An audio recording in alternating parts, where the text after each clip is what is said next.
जिस तरीके से उनका कार्यकाल समाप्त हुआ, मुझे दुख हुआ।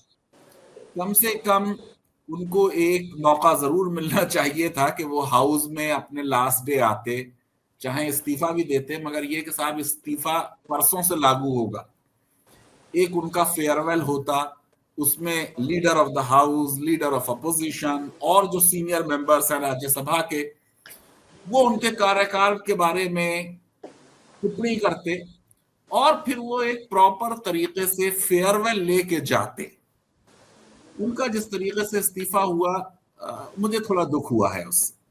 संकेत ना खुदा ही मिला ना विसाले सनम, लेकिन ये होता ये है कि when you become holier than thou, ये आजकल मामला सिर्फ जगदीप धनखड़ जी का नहीं है, और भी कई लोगों का है। बहुत सी बातें जो इंपॉर्टेंट पोजीशंस में लोग हैं वो बोल रहे हैं, मैं आपको गारंटी से कह सकता हूं कि प्रधानमंत्री जी ने या कैबिनेट ने उनसे ये नहीं कहा कि आप ये बोलें। ये कुछ ज्यादा ही, हम जैसे आपसे कहा जाए बेंड करने को और आप क्रॉल करने लग जाएं, वो वाली पोजीशन है।